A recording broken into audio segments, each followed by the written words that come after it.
Nuo 3D animacijos atsiradimo animuoti personažai prikaustė milijonus akių kino teatruose, televizijose ir mobiliuosiuose įrenginiuose. Kiekvieną dieną yra sukuriama eilė 3D animuoto turinio kino, serijinės produkcijos, reklamų ir žaidimo formų. Su virtualios ir papildytos realybės atsiradimu animuoti 3D personažai skverbėsi į socialinės medijas ir papildytos realybės turinį. Personažo animacija yra labai daug laiko reikalaujantis ir labai brangus procesas. Kad sukurti personažo judesį, animatoriai turi stumdyti krūvą taškų po keliolika kartų kiekvienai animacijos sekundai. Dėl to padaryti kokybiškos 3D personažo animacijos sekundės užtrunka mėnesius. Naudojant judesio fiksavimą, motion capture, reikiamą judesį galima sukurti labai greitai, bet pritaikius jį 3D personažams, judesys neatrodo gyvas. Taip yra dėl to, kad animatoriai 3D personažam prideda visą eilę judesio patobulinimų, kurie atgaivina personažą ir padaro jį įtaigų ir patrauklų.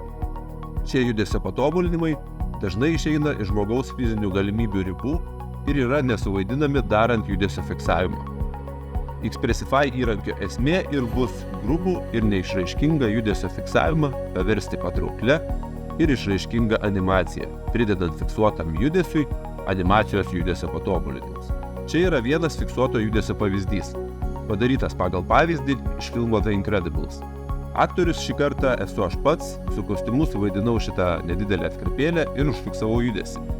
Matote, kaip šitas judesys atrodo negyvas palyginus su originalu. Rankiniu būdu mes pridėjome animacijos patobulinimą. Tai mums užtruko apie 15 valandų. Čia labai matosi, kaip nedideli patobulinimai pagyvina judesį.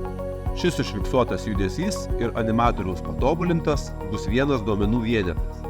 Tokių duomenų mes pridarysim šimtus ar net tūkstančius ir juos pateiksim dirbtiniam intelektui, kuris sukurs modelį, kurio pagalba bus galima grubiai užfiksuotą judesį akimirksniu paversti išraiškingą animaciją. Toks įrankis kokybišką 3D animaciją padarys prieinamą kiekvienam animatoriui ir žaidimų kūrėjui. Mes taip pat planuojam padaryti realiu laiku veikiantį variantą, kuris virtualioje realybėje atgyvins neišraiškingą fiksuojamą judesį ir perkels komunikaciją ir bendravimą virtualioje realybėje į kitą lygmenį. Laikas tokiam įrankiui yra ypatingai tinkamas, nes su didžiulėmis investicijomis į virtualią realybę judesio fiksavimo kostiumai tampa prieinami visiems. Sony šiais metais išleido tik $450 kainuojantį Mocopy fiksavimo sprendimą, kuris yra ant tiek nesudėtingas, kad jį gali naudoti bet kas.